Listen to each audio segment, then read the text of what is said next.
Olha, nós estamos recebendo aqui com muita satisfação, para mim é uma honra tê-lo aqui nos nossos estúdios, Roberto Marcos, radialista, professor, publicitário, escritor e político. Inclusive, ele é o atual presidente do PSOL. Ele que foi candidato a prefeito por Teoflotone nas últimas eleições. Roberto, para mim é uma honra te receber aqui. Muito bom dia e obrigado por ter aceito nosso convite. Eu que agradeço, me sinto presenteado com essa possibilidade e quero começar fazendo uma justa homenagem a você, ao espaço e ao Dr. Carlos Lins, em função da atitude abridiça que vocês têm tido, né? Teoflotone, infelizmente, há alguns segmentos da imprensa ainda que se fecham segundo alguns interesses, e a gente sabe que imigrantes têm cumprido um papel rigorosamente cidadão na direção de permitir que as diferenças se manifestem. Isso para mim é muito importante, uma honra, um presente nessa manhã estar aqui com você. Tá certo, Roberto.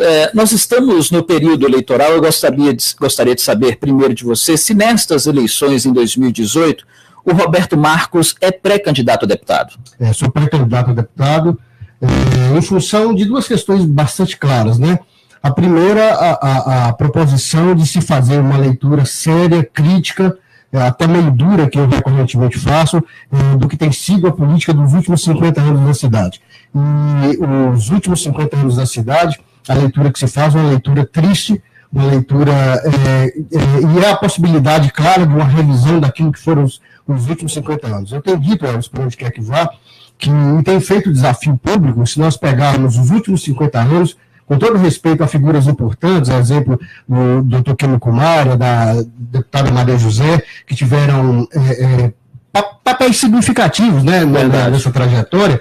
Se você fizer um levantamento dos últimos 50 anos, eu desafio publicamente qualquer pessoa a apresentar um único projeto, não precisam ser dois, não, um único projeto que tenha sido defendido por um deputado eleito com a força dos votos de Teoflotone, que tenha tido profundidade de mudança do Estado. Então, eu acho que essa leitura crítica, até meio azeda que eu faço recorrentemente, tem que ser considerada pelo eleitor no momento de se propor uma ruptura com o que eu chamo da velha política. Qual será a sua esfera, estadual ou federal? Eu sou pré-candidato a deputado estadual.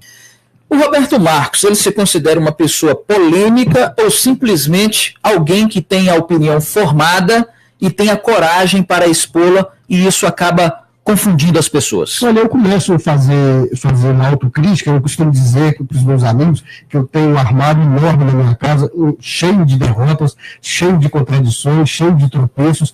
Eu sempre digo, que assim, a gente não é, ninguém aqui é candidato a Madre Teresa de Calcutá. Nós estamos em busca, não é de um santo para fazer política, nós estamos em busca de alguém que não se vende, de alguém que não se corrompe, de alguém que cumpra um papel ético de representar a população. Durante as ocupações dos terrenos da Turma 37, o Roberto Marcos, o senhor foi uma das pessoas que apoiou o movimento. O porquê deste posicionamento, sabendo que, pelo menos assim foi, a família provou que havia uma documentação de posse da área que foi invadida? A origem dessas propriedades é bastante questionável, né? Embora haja documentos provando, é bastante questionável. Entretanto, eu me atenho à Constituição, que prevê sim o direito à propriedade, a Constituição diz que nós temos direito à propriedade, mas é necessário que essa propriedade, também diz a Constituição, cumpra uma função social. E aquelas terras não cumpriam função social. É tanto que sequer eram devidamente cercadas, né?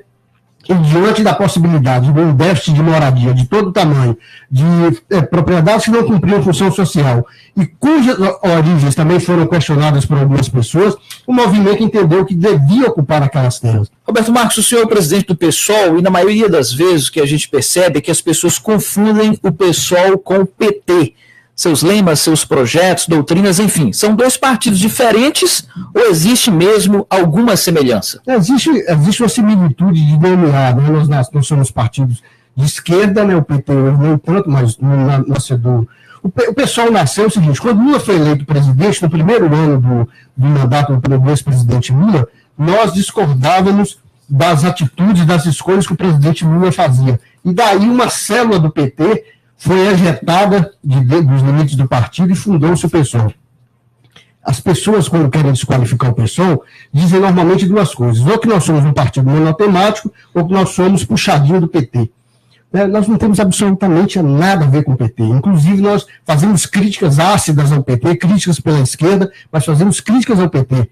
Para você ter uma ideia, nós nunca participamos do governo do PT em lugar nenhum do país, nem do governo federal, nem de governos estaduais, nem de governos municipais. Né? E hoje a crítica que eu mais faço ao PT é a capacidade que o PT faz de se aliar a qualquer um para ganhar a eleição, né? O pragmatismo petista de ganhar a eleição a qualquer custo. O PT em São Paulo preteriu Luiz Erundina para ficar com Paulo Maluf. O PT no Rio de Janeiro preteriu Marcelo Freixo, uma das figuras mais simbólicas da política nacional, para ficar com Cabral e Pezão, né? O PT é que se alia a Renan Calheiros, se alia a toda ordem de pessoas, trazendo para o Teoflotone, o PT já se aliou a Edson Soares, que criticava para ganhar uma eleição aqui na cidade. Nessa última eleição, fala-se a boca pequena, que o PT tentou, houve uma tentativa de construir Daniel Sucupira e Getúlio Leiva para formar uma chapa única para se vencer as eleições aqui. Houve essa engenharia, segundo algumas pessoas, eu não posso confirmar. O PT de Teoflotone chamou o Seu Jorge Arcanjo para ganhar a eleição em Teoflotone. Então o PT é afeito a beijar o demônio, a dormir com o diabo, para ganhar a eleição a qualquer custo. O pessoal não. O pessoal tem como vetor, um vetor central, um vetor principal da sua caminhada, uma ética que nós defendemos muito fortemente. Roberto, algumas das suas declarações nos últimos anos circulam pelas redes e até, de certa forma, causaram polêmica, como, por exemplo, assim que o senhor assumiu a presidência do seu partido, o senhor disse: não vou beijar capeta nem me associar a inimigos da cidade. O que significa isso? Olha, o Teoflotone a cidade é composta de alguns personagens bastante claros, alguns atores sociais bastante claros. E entre esses atores sociais existe o grande empreendedor, existe o grande empresário. E eu gosto de falar isso porque as pessoas têm a percepção que eu demonizo todos os empresários de Teoflotone como se eu fosse contra o empresariado, como se eu fosse contra os ricos. Não é nada disso, Elvis. Existem perfis de empresários e perfis de ricos. Existem ricos e ricos, empresários e empresários. Existe um empresário que quer bem da cidade, que investe na cidade, que abre o seu negócio, e existe gente escroque que, na verdade, quer levar vantagem usando o município, tentando apropriar-se da coisa pública. Isso é bastante comum aqui na cidade. Então, parte do empresariado, as poucas exceções, ainda bem que a minoria disparada, que coloca grana em campanha, não é pela cor dos olhos do candidato, não é porque acredita no candidato, nem nada disso, não. É um investimento. Ele investe no candidato aqui para lá na frente receber o seu investimento com juros e correção monetária. Roberto Marcos, você foi um dos maiores comunicadores do Nordeste Mineiro, atuação em vários veículos de imprensa aqui na nossa região, pessoa notável, conhecedor dos problemas sociais e que atuava com muito brilhantismo na sua função de comunicador. Eu tive a oportunidade de acompanhar, né, enquanto estava de fora da imprensa. Inclusive, você passou aqui por essa casa. Quando e por que surgiu a ideia de abandonar, ou talvez de se afastar da comunicação para enveredar pelos caminhos da política? Foi uma decisão minha, eu sentia que tinha cumprido o papel, não foi tão grande coisa como você mas chegou um momento que eu achei que havia uma leva de pessoas novas chegando no mercado, por exemplo, de Elvis Passos e outros tempos aí, a quem deveria ser dada oportunidade. Eu entendia que eu já tinha dado a minha contribuição, Elvis, e que eu podia... a primeira coisa que me atraiu foi a literatura, né? Muitos anos que eu vou me preparando para escrever, e terminei, precisava de tempo, distanciamento. Bom, falando das eleições municipais em 2016, o senhor foi candidato. Na oportunidade, muito se falou no seu desejo em ter um embate, encontro de ideias e discussão de projetos com o ex-prefeito Getúlio Leiva. Na sua opinião, a ausência de Getúlio em todo o processo mudou os rumos da política em Teoflotone? Ele seria o ganhador das eleições se tivesse participado efetivamente da campanha em 2016? Olha, honestamente não sei, sabe, assim, eu pedi muito para que eu houvesse debate, né? E Getúlio Leiva foi meu entrevistado durante muitas oportunidades, a quem, apesar das contradições, apesar das nossas diferenças, eu acho que eu tenho que render homenagem a esse homem, com todas as contradições, com todas as nossas diferenças. Getúlio, como todo ser humano, errou e acertou demais. Né? Eu não sei se naquele momento, em condições de disputa, ele teria vencido a eleição. Agora, claro, que a vitória do Daniel Sucupira não teria sido fácil. Agora, era o meu sonho, na posição de candidato, ter participado de um debate afetivo no qual participasse Getúlio Leiva. Eu acho que os debates são importantíssimos para a Teoflotone. Em lugar de gente ficar inventando pesquisa, essas manobras antigas, coisa da década de 60, né, que, quando, às vésperas da eleição, o sujeito ficava com um trator asfaltando a rua na noite da eleição, hoje em dia não pode mais. Então, em vez desses caras que dizem que são novos políticos, estão aí propondo coisas novas para a Teoflotone, ficar lançando mão de artifícios antigos, né, eu acho que todos nós candidatos deveríamos pressionar setores organizados da sociedade para que fossem feitos debates. Quando o senhor foi disputar a Prefeitura de Teoflotone em 2016, o senhor sabia que, primeiro, teria pouco espaço e que seria uma disputa muito difícil? Mas eu pelo menos sabia, não, porque a ideia da minha campanha, eu não sou iludido de imaginar que eu pudesse ter chance de vencer aquelas eleições. Não havia isso, mas o PSOL é um partido feito à construção, né? Nós sabemos que assim, naquela eleição teve uma votação, nessa eleição eu espero ter outra votação, e nós vamos caminhando para 2020, existe um trabalho horizontalizado visando 2020, você não tem a menor dúvida disso. Agora, eu sabia que não tinha chance de ser eleito, mas eu esperava que alguma oportunidade que eu pudesse ter, pudesse advir dos debates que terminaram não acontecendo, né? Salvo o grupo imigrantes, que abriu espaço para todos os imigrantes, que abriu um espaço igualitário, né, equitativo para todos nós, salvo o grupo imigrantes, todos os outros meios de comunicação se curvaram a interesse de uma candidatura para que o debate não houvesse.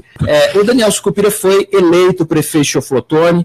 O que o senhor pensou naquele momento? E na oportunidade eu ainda questiono, é de fato o que está sendo agora? Olha, o governo de Daniel Sucupira, honestamente, quando eu era interceptado na rua, eu fiz campanha na rua, porque Getúlio Leiva, voltando só um pouquinho para chegar nessa resposta, Getúlio Leiva cumpria um papel muito complicado no Teoflotone. Getúlio Leiva era capaz de produzir uma polarização, uma queda de braço entre os amigos de Getúlio e os amigos do PT, os adversários do PT, os adversários de Getúlio. Essa polarização fez um mal histórico ao Teoflotone, porque uma terceira via, uma nova proposta de gestão de Teoflotone não tinha espaço, exatamente em função dessa polarização. Então, eu sempre disse que Getúlio tinha uma forte capacidade de pedir voto para si e de pedir voto para o iminente concorrente seu. Getúlio sempre teve essa capacidade. E isso, durante muitos anos, empobreceu a política, porque não tinha terceira via. Ou você votava em Getúlio, ou votava em quem pudesse derrotar Getúlio. E quem sempre pôde derrotar Getúlio nos últimos anos foi o PT. Mas da eleição de Daniel Sucupira, eu acho que Daniel Sucupira continua derrapando uma contradição que ele não consegue superar interna. Ele não sabe se ele faz o governo do antigo PT, da cartilha do antigo PT. Eu esperava sinais de uma reforma muito mais profunda do que veio aí. Na verdade, eu vejo o governo de Daniel Sucupira pobre, bipolar, pouco inventivo, e muito distante daquilo que a gente esperava que ele pudesse fazer. Se eventualmente Roberto Marques fosse eleito prefeito de Teoflotone em 2016, o que o senhor teria feito primeiro na cidade? E o que teria feito de diferente do governo atual? Primeiro, afastar os puxa-sacos, né, que criam uma visão míope daquilo que você está fazendo. Né? Puxa-saco é uma profissão institucionalizada em Teoflotone que faz com que você olhe através de uma lente que deforma a realidade. O senhor acredita que nesse governo tenha muito puxa-saco? Essa é uma profissão que foi institucionalizada aqui nessa cidade. Todo governo tem, na realidade. Todo governo tem, mas um governo verdadeiramente transformador, né, tem que superar isso.